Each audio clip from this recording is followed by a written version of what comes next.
50% papasok, 50% hindi papasok. Director Tara, hello. Makinig ka naman, makinig ka. Yes, Matagal sir. na natin pinag-uusap. Nung lumabas na yung voucher, problema na yung voucher program because of quality. At inadmit nyo during the hearing na yon na problema. 2 years na, wala pa rin guidelines. That's why we are on the final stage. We've already consulted a lot of... Ganun ba kabagal ang DepEd para ayusin yung problemang matagal nang pinag-uusapan? These problems are not new. Wag kang tumawa, Director Rama. Don't, please don't. This is no joke. No, don't. Don't ever do that. This is no joke. Kaya galit na galit si Senator Win. Tuwing naghihiring dito, tumatawa. Kanina, tatawanan kayo ni orasyon. Don't do that. Okay, this is a serious matter. Ma'am, hindi mo naintindihan yung tanong ko eh. Okay, reactive kayo eh. Meron na nga na eskwelahan sa Quezon City and there are several schools also na nireklamo sa programa ko na nag-graduate ng mga estudyante hanggang high school. They graduated sa high school and then going to college na. Pagdating sa college, hindi kayo accredited ng DepEd. Hindi kayo pwede rito. Sayang yung pinag-aralan nila. Yun yung ibig sabihin. So wala kayong way na magmamonitor lahat ng mga eskwelahan. So ibig sabihin, pag hindi pa lang nag-apply sa inyo, wala na kayong pakialam para i-monitor yan to make sure sila ay karapat-dapat na magturo o magtanggap ng mga estudyante sa high school. Thank you, Mr. Chairman. Well, Mr. Chairman, hindi na bago sa atin lahat itong issue ng voucher. In fact, marami sa mga issue na pinag-uusapan natin ngayon. Matagal na hong pinag-uusapan ito. In fact, alam ni Doris to. Alam rin ni Carol. And in my opinion, hindi seryoso ang DepEd para ayusin itong problema natin sa voucher program. Director Tara, ilang beses ka na pumunta dito, ilang beses ka rin nangangako. Wala naman nangyayari sa mga sinasabi mo to be honest about it. Noong 2024, nagkaroon tayo ng hearing dito, February, 2 times tayo nag-hearing dahil nga sa mga ghost students. At marami ring rinecommend ang committee. That time, I was the chairman of the Basic Education Committee. Marami kaming rinecommend sa iyo na para gawin. Si Senator Tulfo was also there. In fact, during the hearing, marami kaming rinecommend. Ang pangako mo sa amin, maglalabas kayo ng bagong guidelines. Fast forward 2026, wala pang guidelines.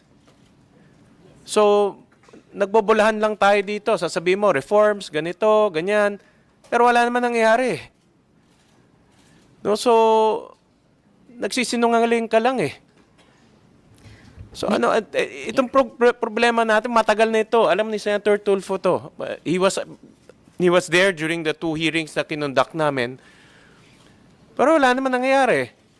No, so baka I think maybe someone more authoritative should answer. Maybe kayo na lang, Yusek Orasyon, kasi wala kami nakikitang action eh. Yung quality assurance sinasabi ni Executive Director Doris, hindi bago yan. Sinabi niya na rin yan last time. Kung hindi tayo magre-reforma, paulit-ulit lang tayo dito. No? So, sino ba sa DepEd ang pwedeng mag-assure sa atin na may action? Ang gusto namin action, hindi puro pangako eh. Wala naman nangyayari. Mr. Chair, may I respond? Yes. Thank you po, Senator Win. I understand that we had this committee meeting last 2024. Correct. And the promise was the issuance of a new guidelines. Yes. And admittedly, Senator Win, it's very hard to issue a guidelines just sweepingly because as... Yeah, but 2 years na tayo. Yes. We're not pressing you to issue guidelines sweepingly. You had 2 years to think about this. Yes, that's why that's why we are on the final stage. We've already consulted a lot of Ganun ba kabagal ang DepEd para ayusin yung problemang matagal nang pinag-uusapan? These problems are not new. Yes, matagal sir. na natin pinag-uusapan. Nung lumabas na yung voucher, problema na yung voucher program because of quality. At inadmit nyo during the hearing na yon na problema. 2 years na, wala pa rin guidelines. But Senator, I would like to clarify that it's not na wala po kaming nagawa at wala po kaming ginagawa. Even without the guidelines, sir, we've already presented to you the 5 layers of validation. Even without the guidelines, we already did that. So, yung guidelines po lang kasi, Senator Win, is chini-change lang po natin doon yung prioritization because as of now, priority lang po yung underprivileged. In the new guidelines we set there, ano ba talaga, kung hanggang kailan lang talaga or hanggang kasaan lang po yung voucher, which is the low to middle income, which is our suggestion. Kasi hindi din po pwedeng poorest of the poor po ang nasa voucher program. Next would be, we identified all the violations of the private schools and its sanctions. This is not po, hindi po ito easy because we know that the private school for the longest time, we're not even terminated or subject to sanctions. It is only during the time na nag-create po ang Government Assistance and Subsidy Service that we were able to uncover all these schemes and nag-take po tayo ng action. So, Yung action nyo kasi reactive eh. May problema na, tsaka ka may action. May problema na, kaya gumagawa kayong guidelines. Pero matagal nang sinasabi ng PAYAC at ng ibang mga stakeholders natin, ayusin natin sistema para hindi nagre-react lang tayo kung may problema. that's I'm right. telling you right now, kasi dahil ang voucher nyo, walang quality assurance, nagiging volume game ngayon ang eskwelahan. For profit na ngayon ng senior high school, padamihan ng estudyante. Alam ng PIAC to, mag-o-offer sila ng cashback para pumasok sa kanilang estudyante. Pagpasok ng estudyante, bibil sa inyo. Tapos Yes. sasama nila doon yung mga ghost students. Yeah, Senator Win, unfortunately po, sa Government Assistance and Subsidy Service, yung pong pag-release lang po or pag-process ng billings po yung sa amin po sa Government Assistance Oo and nga, Subsidy Service. but you also have a say in how this program should be designed. Kaya nga Yes. sinasabi ng EDCOM, i-design natin strategically Yes, itong Mr. programa na ito. But ang punto ko, hindi kayo seryoso ayusin to kasi 2 years na yung hearing, but prior to the hearing, problema na ito. Alam ng education sector yan. Yes, Mr. Chair. Alam ni Senator Bam yan. Problema For- na ito eh. For the So, quality... ang punto ko, kailan ba tayo mag-release ng guidelines na finally will address all of the problems?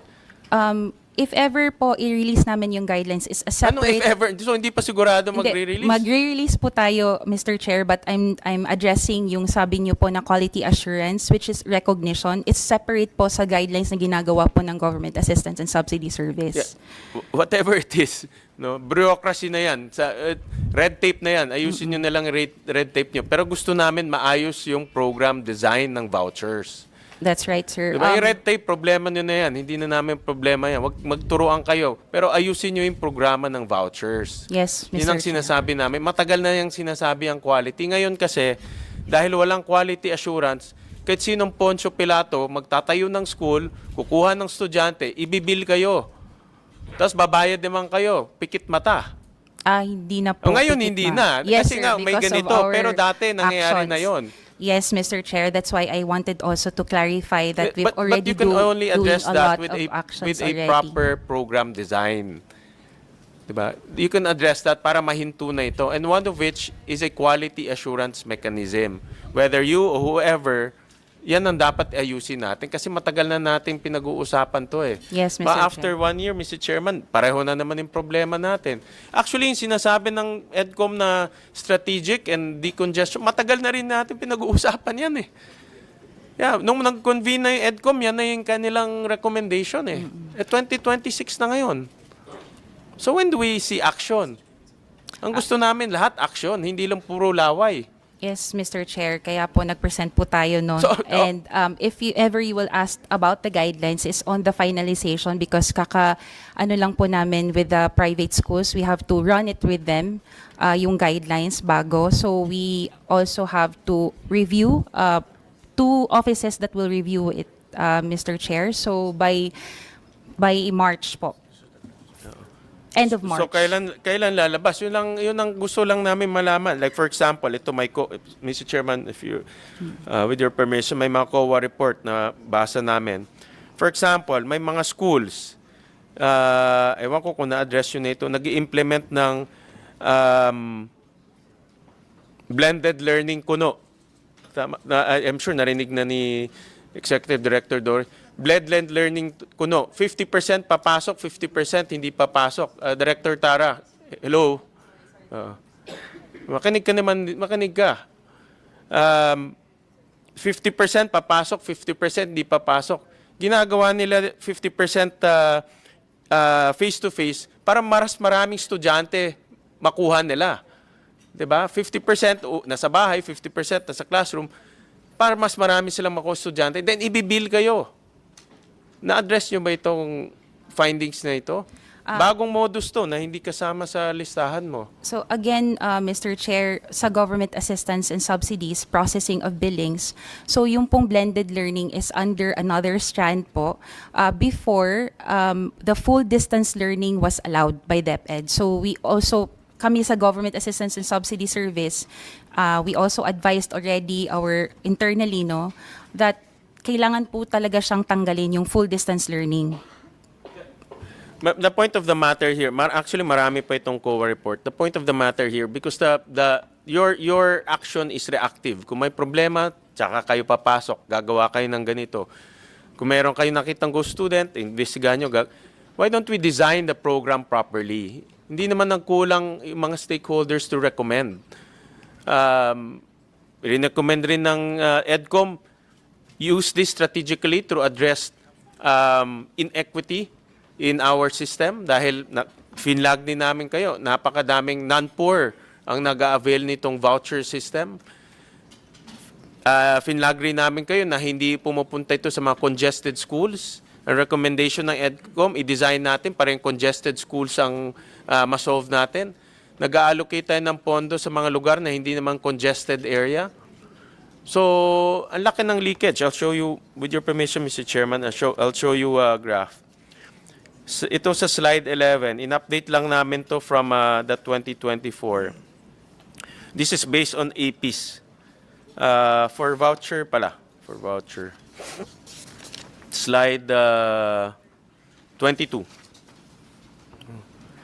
30% of students 67% of students come from non-poor. Kasi nga may mga automatic recipients at wala namang analysis kung galing sila sa non-poor. So yung subsidy na binibigyan ng gobyerno natin pumupunta sa mga non-poor students. So if you compute the leakage, which is slide 24,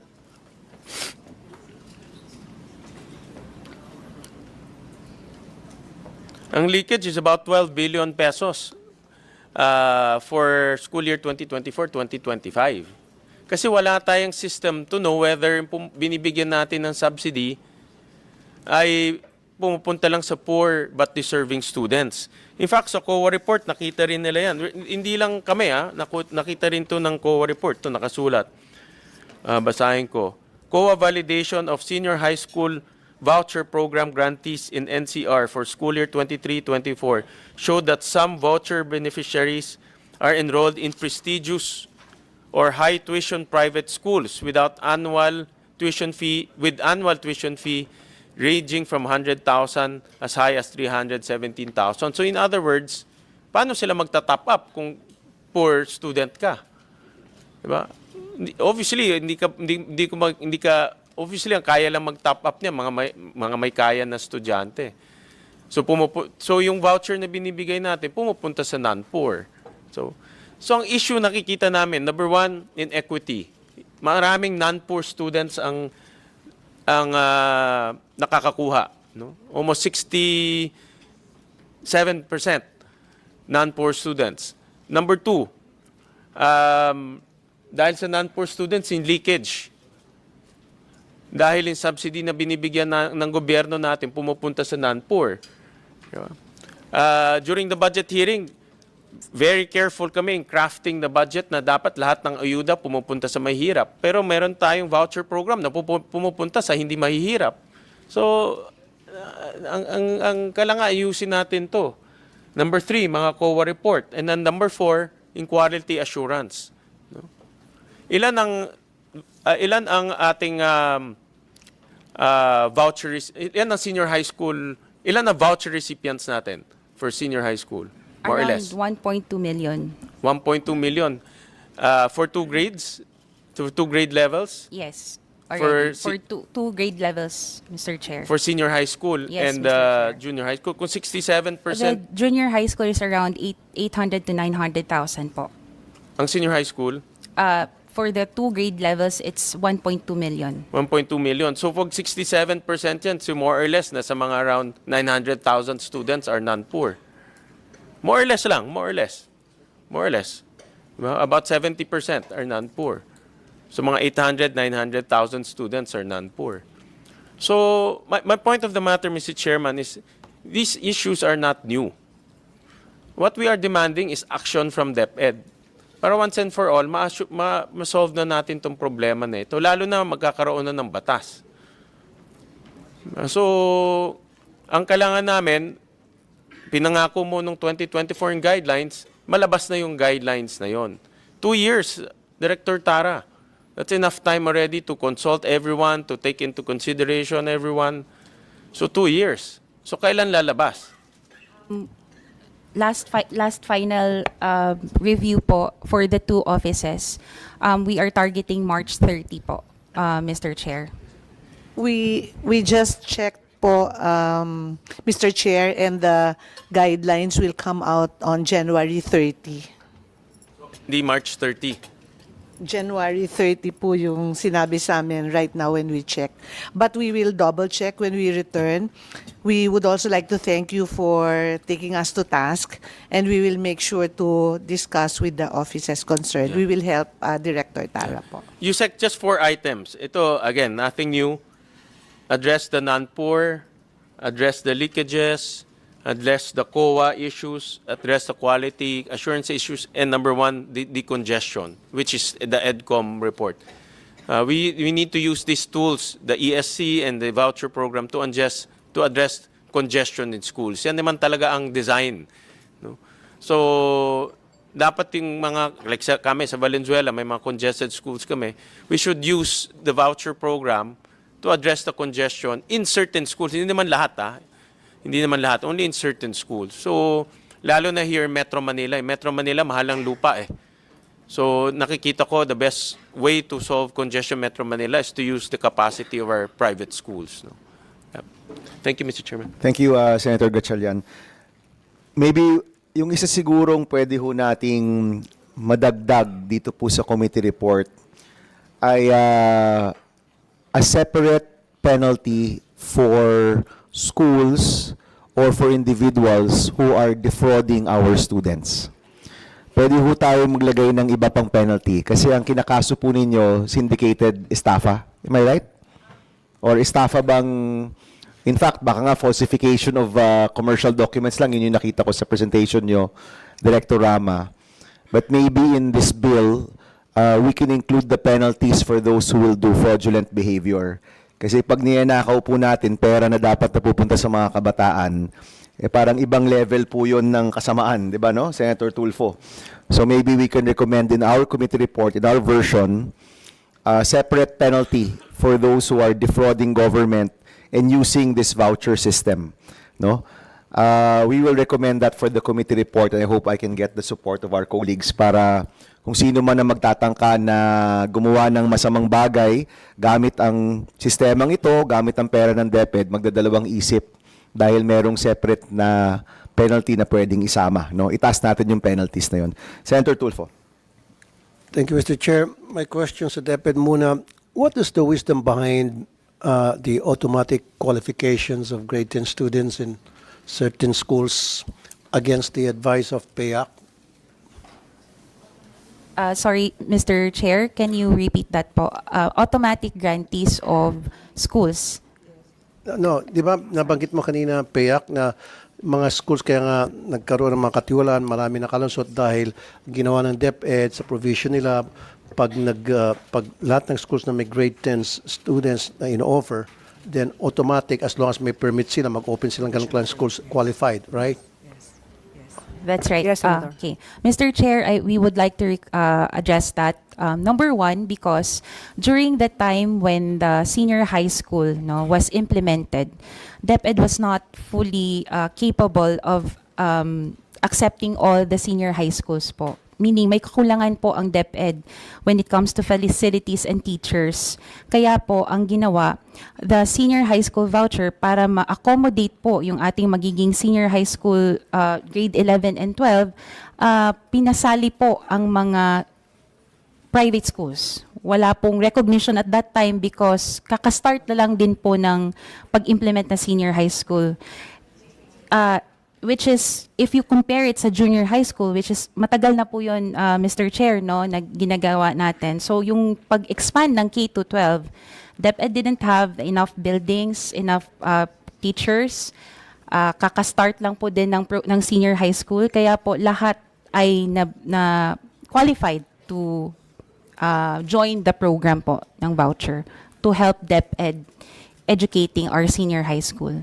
Okay, yung mga estudyante na nag-apply for voucher program, yung school ba nila ang nag-apply for them or they are the ones who applied for themselves? And then who does the vetting? So, for the senior high school voucher program, yung sinabi po natin na automatic grantees po no, are public school learners and then those who are grantees na po ng education servicing contracting ng junior high school. Yung mag-a-apply lang po through the online voucher application portal and then it's DepEd and PAYAC po who checks on the application po, Mr. Chair. So yung mga estudyante mismo ang nag-apply, not the schools applying for them. Kaya nga nagkakaroon ng katiwalian. Yes, Mr. Chair. It's the learners applying po through the OVAP po, Mr. Chair. And then, ang gumagawa ng vetting, screening, ay yung PAYAC and DepEd. Yes, Kanino Mr. Chair. pinapadala yung application? Diretso sa PAYAC o Meron sa DepEd? po siyang online. Okay. Doon po sila nag-a-apply po online, Mr. Chair. Okay, so how do we know na yung mga applicants ay galing doon sa mga schools na congested talaga? Kaya nga, yun ang purpose ng ano natin, itong IGASPE, ay dahil sa i-decongest yung mga congested na mga eskwelahan.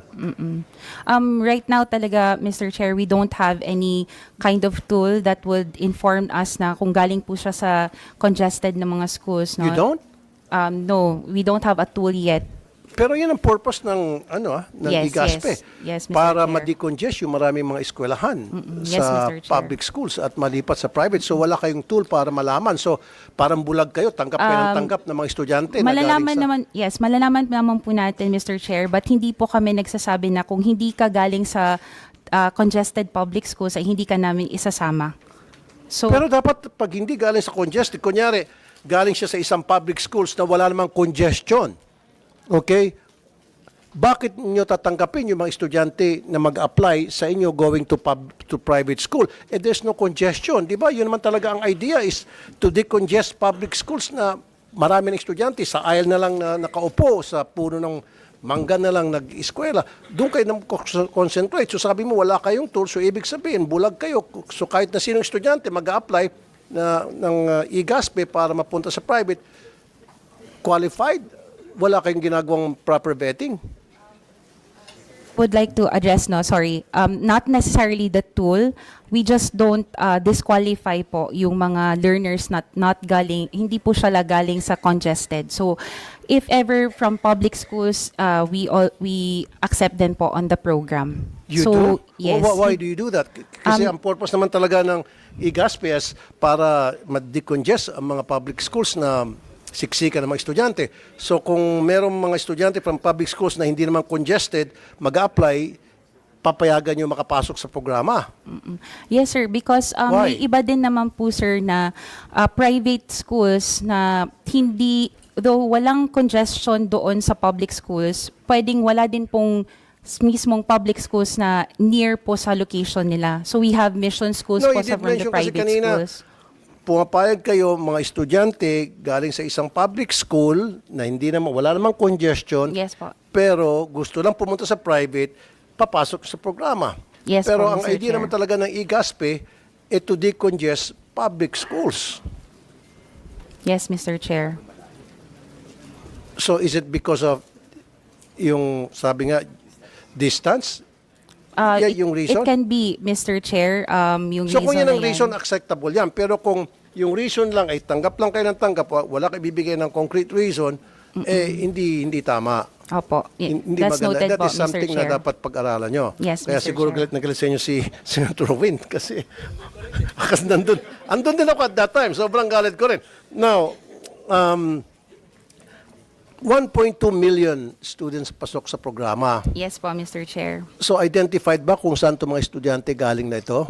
Where are these students are coming from? The What schools po, Mr. Yeah, Chair. what areas? Meron na tayo divided.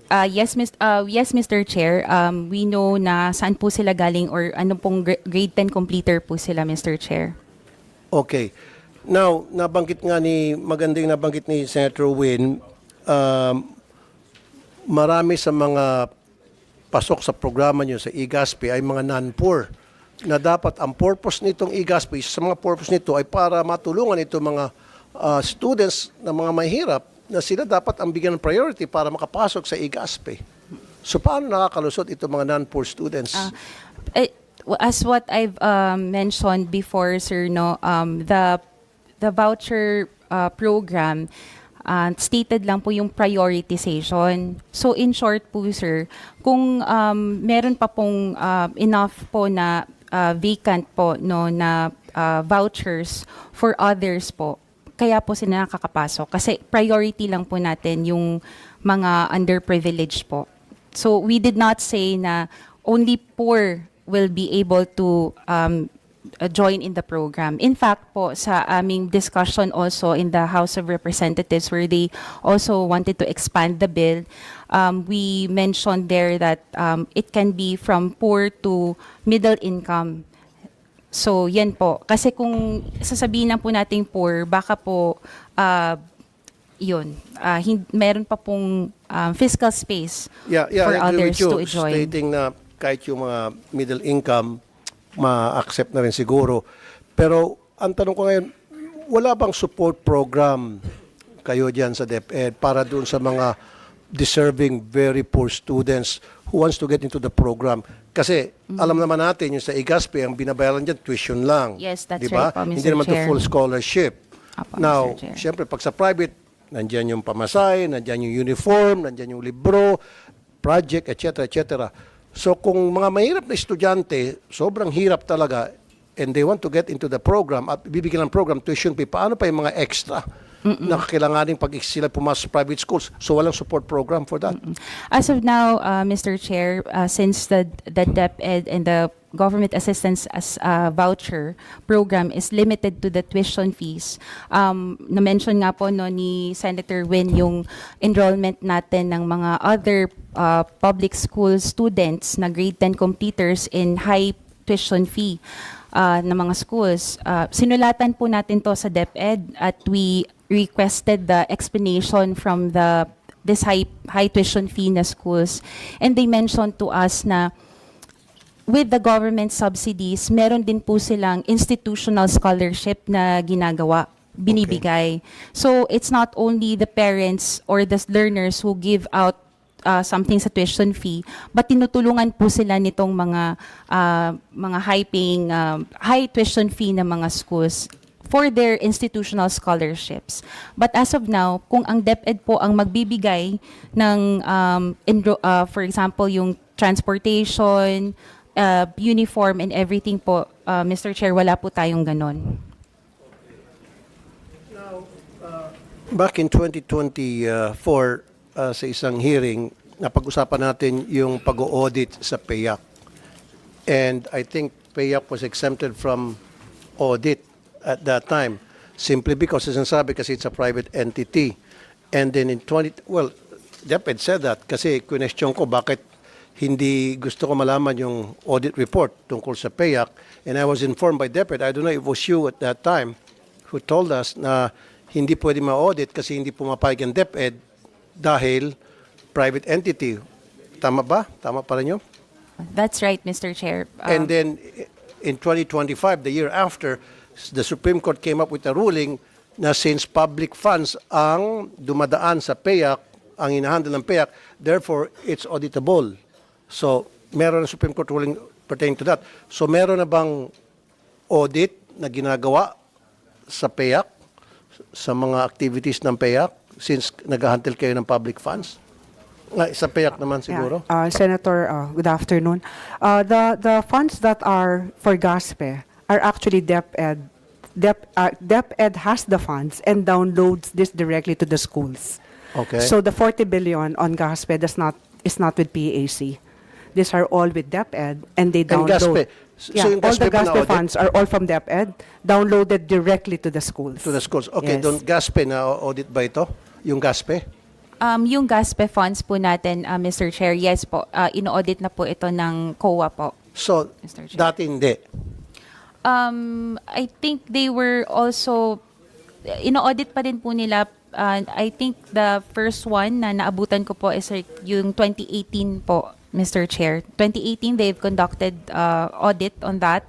And then another one in 2023 and 2024 and 2025. Okay. Okay. Few questions na lang, Mr. Chair.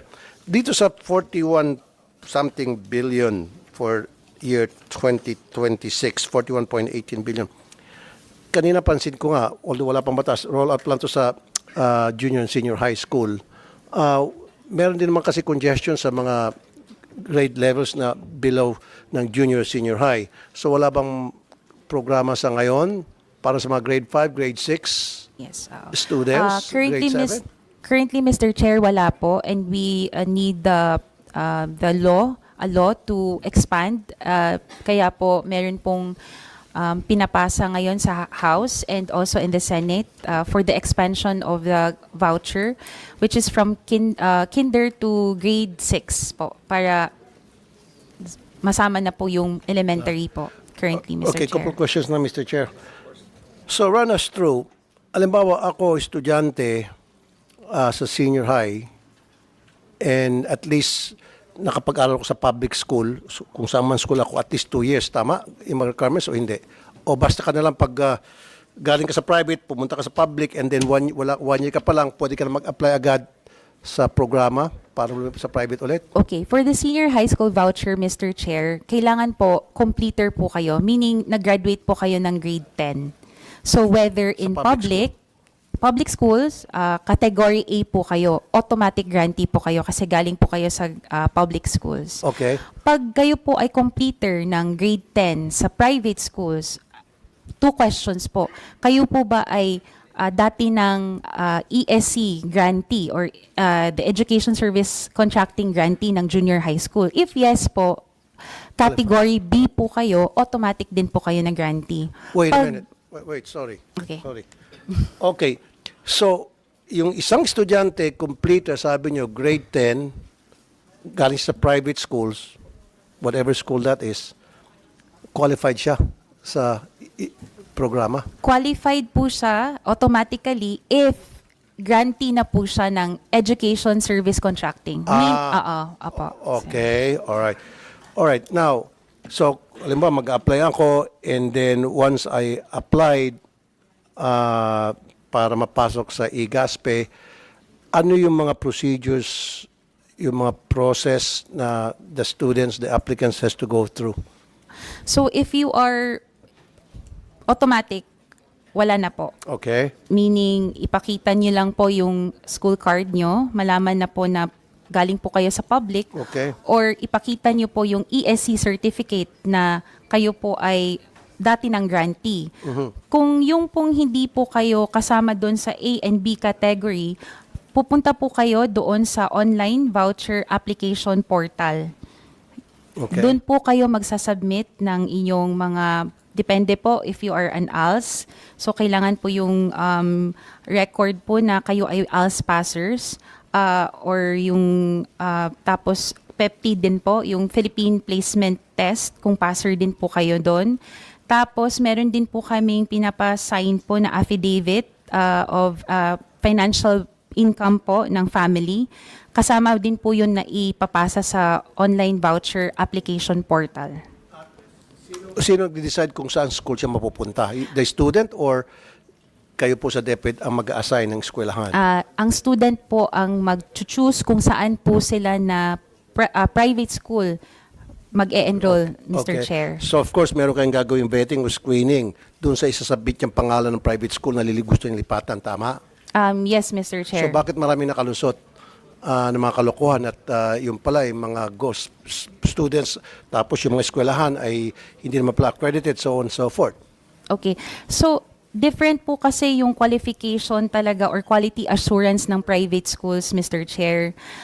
Yung sinasabi po nating permit lang po sila, it's because pinayagan po ng DepEd po, no, dahil wala na nga pong enough public schools na masasama dun sa programa. Yung recognition po, it's underway. Yung guidelines din po is for finalization din po, no, sa ito naman po sa Private Education Office, yung nagka-craft po ng guidelines ng recognition. Ngayon po, yung nakakalusot po, Mr. Chair, hindi po kasi sila dumaan din po sa OVAP. Kumbaga, binibill na lang po agad ng schools. Dati po kasi dahil hindi po nag-check ang DepEd, pwede po kayong maglagay po ng mga pangalan doon with LRNs tapos isubmit po sa DepEd. Kaya po siya lumusot before. Di ba, okay, yung student nag-apply, gumawa ka ng pre-screening, qualified siya, and then nilagay ng students ang school gusto niyang pumunta na private school. Wala kayong gagawing thorough screening, vetting doon sa school na preferred ng estudyante na pupuntahan. Wala kayong ginagawang pag-iimbestiga. Kaya maraming nakakalusot ng mga eskwelahan na hindi naman pala dapat kayo mismo, nanggaling mismo sa inyo, may mga schools dyan, modus operandi nila, magpuput up ng school for the purpose para makapasok mga modus lang itong programang IGASPE. So therefore, parang burara kayo dyan sa DepEd, wala na kayong ginagawang betting sa mga private schools na pupunta ng mga estudyante Oo. Currently po sa kasi yung programang nag-IGASPE. Yes. Currently po kasi, sir, wala po tayong recognition. Kaya we cannot say also na we can only approve those recognized na senior high school because we don't have the guidelines yet for the recognition of the senior high school. But hopefully, Director Quintana here can also shed light on the recognition of senior high school. Kasi once the policy is also in place for the recognition, we can place that po sa GASPE natin, which is already incorporated na lahat lang po ng senior high school private schools na makakapasok sa voucher program are those recognized. Yun ang bagong policy nyo. Yes po, Mr. Para Chair. wala nang, hindi na maulit yung dati mga katiwalaan na na-flag down nyo nga. Yes, Sabi nyo may Mr. mga Chair. nakasuhan and all. Very last na. So may mga kasabot na DepEd, sabi nyo kanina, kaya nakakalusot itong ganitong klaseng anomalya. So these people na from DepEd, can we get their names? At gusto ko malaman kung nasaan ang kaso nila. Baka mamaya mawala lang. Ma-dismiss lang itong mga kaso ito dahil malakas kayo mga Poncio Pilato. It's already pending kasi po sa criminal case, Mr. Chair. I'll But give... can you give the committee Yes, a I'll give copy you the ano kung sino po. mga nakasuhan at ano na status ng mga kasong yan? Yes, Okay. Mr. Chair. We will submit po. Thank you, Mr. Chair. Thank you. Thank you. Are there other questions on this topic? Yes, go ahead, Senator. Mr. Chairman, thank you. I just, with your permission, I'll just flash the COA report. This is 2025, bagong COA report to. That's table 25, Carla. No, so, itong COA report, this is kasi narinig ko yung sagot mo, Director Tara, kay Senator Tulfo na kahit na mahalin tuition fee, nagbibigay sila scholarship. Maybe to a few, but not to all. Kung titignan mo dito sa table na ito, this is from COA, hindi to galing sa amin. 3,356 students, grades 11 to 12. Pumasok sila sa 20 schools na ang tuition fee nila is ranging from 183,000 to 200 plus thousand. So kung ang voucher mo is 20,000, ang top up nila is 160,000. Kung ikaw makaka-afford ng 160,000, hindi ka na poor. 'Di ba? Imposible naman yung 3,356, lahat yan scholars. Maybe 1, 2. 'Di ba? But hindi lahat ng 3,356 scholars. So the point ng ang findings ng COA, again, this is a COA report, hindi ito galing sa amin, na maraming non-poor students ang nakaka-avail nitong voucher, which is unfair. And I call this leakage because the design of the program is flawed. Dapat tinutulungan muna natin yung mga mahihirap natin mga estudyante na nagsisiksikan sila sa mga eskwelahan, lalo na sa urban centers. May mga eskwelahan na 60 students is to one classroom. Dito sa sa Metro Manila, may nakita kami sa EDCOM, isang classroom hinati into dalawa para lang makasya yung estudyante. Pero nagbibigay naman tayo ng voucher sa mga estudyante na nakakapag-top up ng 160,000. Diba? That's the Yusek Orasyon, Yusek Carmela. Ito yung problema ng voucher. Maganda yung intention but the design is flawed. No? So we need to change this or else every year ganito na lang makikita natin. No? Ayan. Thank you, Mr. Chairman. Mr. Chair, last na lang talaga. Please, thank you, Mr. Chair. Director Rama, can you submit to this committee, or if you have that data now, a list of schools na na-decongest as a result of this program, GASPE program? Di ba decongestion ang purpose itong pinag-uusapan natin ngayong programa, GASPE, tama? Am I right? So, can you give me a list of schools na na-decongest because of this program? Sige po, opo, Mr. Chair. That's very important to us para malaman natin, progress report na rin, malaman natin kung effective ba ito, kung it is well managed, well implemented. Otherwise, kung hindi naman pala, pawara-wara lang tayo, we have to sit down again and come up with a better implementation of the program para properly implemented talaga. Okay? Thank you, Mr. Chair. Thank you, Senator Tulfo and Gatchalian. Nung una pong nabuo yung program for senior high school, I think the goal was availability. No? Through the past 10 years, we saw that kulang nga yung pagbuo ng classrooms, gumrabi yung congestion. So now, definitely, at least in the past 3 or 4 years, decongestion probably should have been a priority. No? At hindi naman po nagkulang si Senator Gatchalian at si Senator Tulfo sa pagpapaalala. No? I wasn't here then, kaya that's why siguro yung pag-high blood po nila mas mataas sa pag-high blood ko. Kasi sila ilang taon na, no? But I can see how it can be frustrating, Senator Gatchalian. But we're at a good point now because in a few days that those guidelines will come out, and I'm almost certain that this bill will pass into law because Congress has already passed their version. It's part of the EDCOM 2 recommendations, and even though there are some concerns about implementation, hindi naman tayo tumututol, di ba? Hindi naman tayo tumututol. It's just that we want to make sure na yung perang nakalaan napupunta talaga sa tama. So what we can do is we can work with DepEd. I don't think this will become a law by the end of the month. So mauuna po yung inyong guidelines, and we can maybe we can look at those guidelines and include some of those into the law para ano na po siya.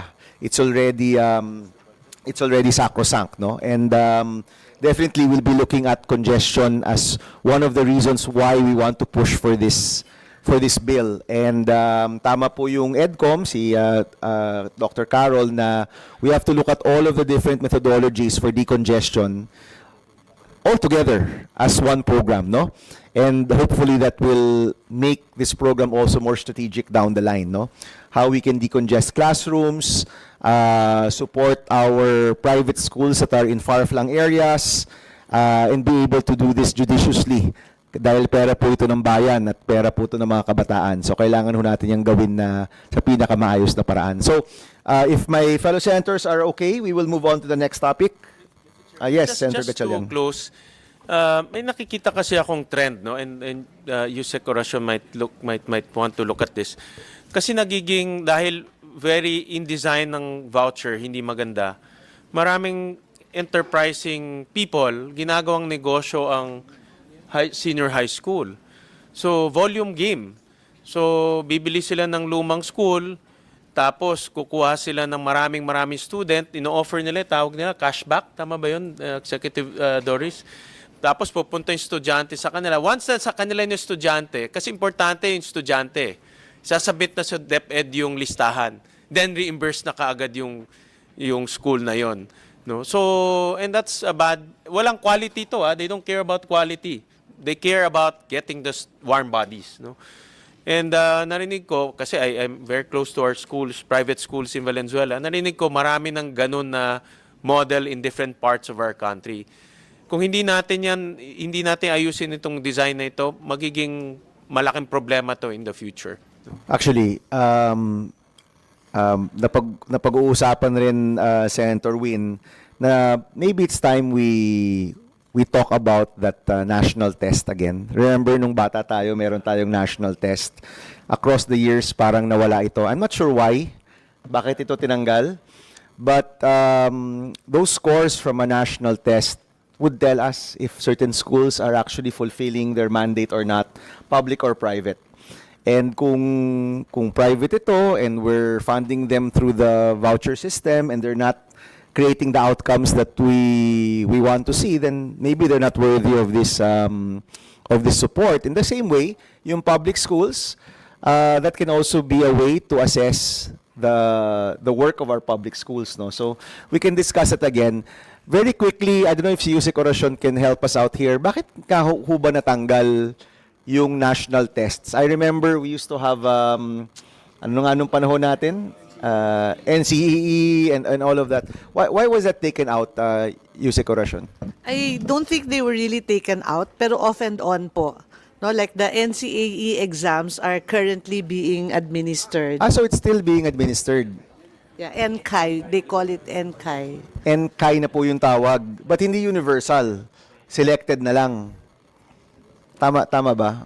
Can anybody help us out? Yes, Carol. Mr. Chair, we studied the evolution of national assessments. In 1980s, what happened was, diba, it was fully implemented. And then at a certain point, it was used as basis for entry to higher education or not. Natanggal po, ang nangyari po, mataas yung percentile rank na kailangan nung una for entry to higher education. Tapos, nababa hanggang naging negligible na siya. At a certain point, ibinatas na we should not be doing such... Binatas? Binatas po. So there's a law? Nung 1994, apo. Oh, really? There's a law that says no more national As assessments? basis for tracking to college. Okay, that's fine. Yes. I don't mind Yes. that. But because of that, tinanggal na talaga siya kasi yun yung purpose niya noon. Noon po. Tapos kinontinue ng DepEd naman na magkaroon pa rin ng assessments. Noong 2015 is the latest policy of DepEd on the National Achievement Test. Pero po, yung implementation ay naging sampling-based. Hindi na siya nangyayari sa lahat ng taon, hindi siya para sa lahat ng paaralan. That's the change in 2015. So 10 years na pong ganun Does yung anybody system. from DepEd have institutional memory kung bakit natanggal yung assessment tests natin? So, DepEd could still do it. It does it, but it transformed it to become more of a, para pong temperature check lang on the system, but not as basis for which school is doing how. Okay, Yeah. okay. Yes, Father? When there was the national test, it depends now on the college that or the tertiary education to accept students, and they have their own admission policy. Until later on, the NC does not anymore qualify one to be admitted at once in college, in tertiary, because each school now will have its own rules of entrance exams. So whether you have this kind of NC result doesn't matter for higher education. I think we can decouple. We agree we can decouple it from higher education, but as an assessment tool for the schools, di ba? It was also kasi secondarily an assessment tool for the schools. Kung ilan po yung pumasa, ano yung ranking ng mga But it became only an information for them how the students are ranked, pairing along with the required competencies. It's not meant for admission to higher Yes, education. yes, agree po. Thank you po, Father. Thank you for that. Senator Yeah. Tulfo, I'm sorry, we will move on kasi we have 2 more bills to. So we'll give Senator Tulfo the last word. Medyo konting segue ito, kasi nabanggit kanina, madaling makakuha through some modus operandi ang any school para ng benefits sa EGASPE. Meron kasing nangyari in Quezon City, I think this was last year, na isang private school na hindi accredited ng DepEd or nagkaroon ng problema. And ang nangyari at the end of the day, kawawa yung mga estudyante, nag-aral sila for so many years, nag-enroll doon, and then only to find out na wala pa yung school nyo, hindi accredited ng DepEd yan. Sorry na lang. So anyway, gumawa ng paraan yung LGU, and then yung DepEd nag-usap ata. Pero reactive kayo, sulat nga sabi ni Senator Vam. So dapat, ngayon pa lamang, ang dami nyo naman tao dyan sa DepEd, nag-check na kayo ng mga schools, high school, private school sa high school, if they are really accredited and if they are really dapat tumanggap ng mga estudyante. Kasi in my program, wag kang tumawa, Director Rama, please don't. This is no joke. No, don't ever do that. This is no joke. Kaya galit na galit si Senator Win. Tuwing naghihiring dito, tumatawa. Kanina, nagtatawanan kayo ni orasyon. Don't do that. Okay, this is a serious matter. Nandito yun eh. Nagkaroon ng hearing yan sa, dito sa Senado, sa Quezon City, isang eskwela na pasara. At kawawa naman yung mga estudyante kasi yung pala hindi accredited ng DepEd. So nagsara yun. So paano yung mga estudyante na nakapag-aral na doon for so many years? And that happened not only in Quezon City, in other schools, in other cities, provinces. So nagkulang doon yung DepEd sa pag-check ng mga private schools. Dapat motopropyo kahit na hindi nag-apply sa inyo, dapat meron nagtitingin sa inyo lahat ng mga high schools to make sure galing na sa inyo na yun ay talagang accredited ninyo. Na yun talaga ay karapat-dapat na magtanggap ng mga estudyante. Kasi kung minsan yung mga estudyante, hindi lamang yung oras nila na nakapag-invest ng oras doon, mag-enroll, yung pala napunta sa wala, pati pera. Yun yung ibig sabihin. Gumagawa kayo ng ganung programa na nag-check kayo ng mga schools, high schools. Mr. Chair, Verns Quintana po from the DepEd Private Education Office. So that was all private schools or all those that want to offer or open a private school must apply with the DepEd Regional Office and secure a permit to operate. So iba-iba po yung forms of government authority to operate a private school. We have permit, recognition, and then once a school has recognition, dun na po yung pwede yung certification or accreditation. Kaya rin po the Private Education Office was created in 2022 through a DepEd order. Kasi po, yun po yung isa pong problema. Hindi nga po nakakapag-monitor ng private schools. Currently, it's the regional offices, the Quality Assurance Division and the regional offices, yun po ang tumitingin, nagmamonitor ng ating private schools, but only those that apply. So, hindi po sila nakakapag-check kung hindi nag-apply yung private school. Tapos wala din naman po nagre-raise na, there's a private school here that has been operating without a permit. Hindi rin po nalalaman ng ating DepEd regional offices kasi hindi rin po sila, wala rin pong kakayanan to actually monitor all of the schools in the jurisdiction. Wow, wait a minute. Last na naman to. Okay, so any school, private, gagawin nila modus, yung magtayo ng eskwelahan, makakuha lang sila ng business permit sa City Hall. They don't have to apply sa DepEd kasi sabi niyo wala kayong kakayahan mag-monitor. Lusot sila ng lusot.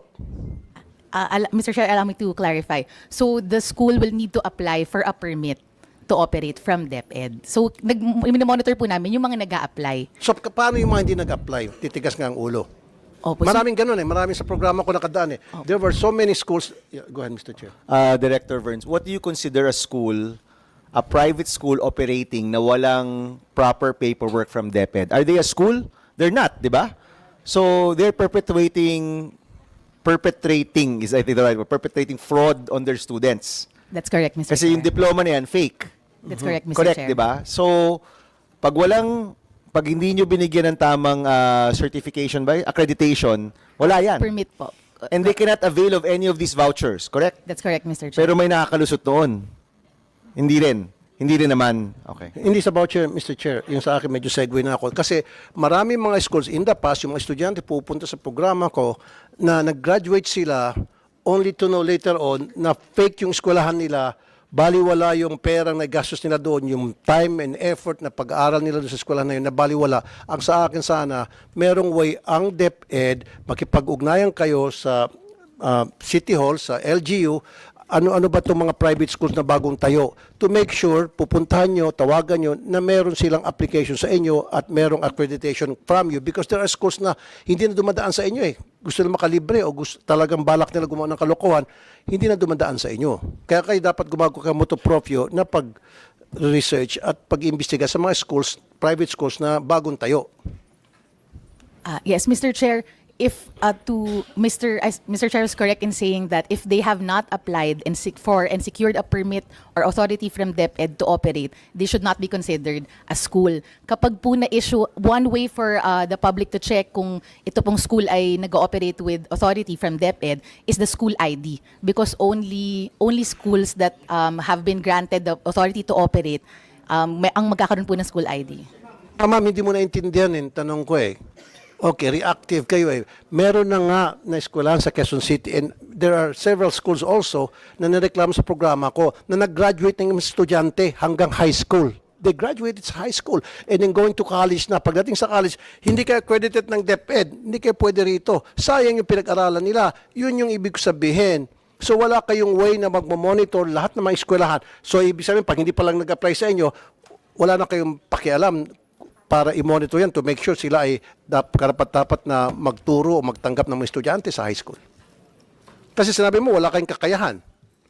Mr. Chair, I would like to correct myself. Limited po ang capacity ng ating Then regional do something offices. about Yes, it. we Come will up with a strengthen. program na dapat lahat ng mga public schools, high school, private high school, through the LGU. Yes, Mr. Chair. Yun lang yung tatanungin nyo lang ano ba yung mga bagong tayo dito ng mga private school sa area ninyo. Submit to sa inyo and then tingnan nyo, ibabangga nyo kung nag-apply ba yun hindi. Pag hindi nag-apply, then pupuntahan nyo, imbestigahan nyo. Kasi yun ang sinasabi ko, marami ng schools eh.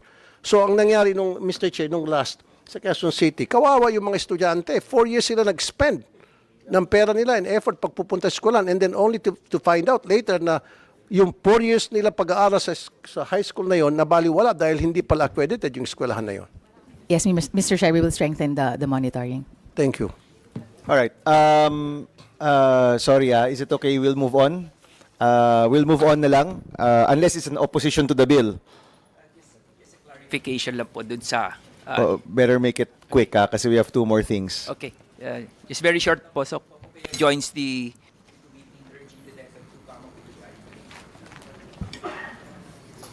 Yes, go ahead, attorney. with the guidelines. But just to clarify po, yung mga, just on getting the permit, right now there's no recognition for senior high. And tama po yun, may mga nagtatayo ng eskwelahan just to participate in the voucher program. But it is not completely out of the regulatory capture of DepEd. There's a permit process. So yung permit, binibigay din po ng DepEd yon. So even before the recognition guidelines is issued, dapat po ngayon na-check na po ng DepEd through the permit process. Right now, the permit is given by the regional offices. So that's important because they cannot bill, these schools cannot bill without the learner information system, without the LRNs of the students, and that can only be given to their students unless they get a permit. So yung wala pong permit, hindi po talaga sila makapag-participate. Yes. So Thank you. Kokopea lang po feel strongly about this because it affects the image of the entire private sector, and Kokopea is also very, very conscious about this. So we also hope that the recognition can already be passed or an adjustment in the permit process be made immediately so that these schools cannot just open schools without complying with the quality assurance kasi po dumadaan din po sila sa DepEd. Thank you. Okay, so we'll move on from this topic. We'd like to thank our resource persons for the vouchers. You may actually leave if you want. I know it's way past our time. I said we would to my staff we would finish all 3 by 12, but I guess we can extend to 2 o'clock na kung kailangan. But everyone concerned with the first topic, you may leave if you want. No, thank you very much. We'll suspend for 5 minutes and we'll resume tackling the spiral progression. I hope we can be faster with the next 2 topics. Thank you.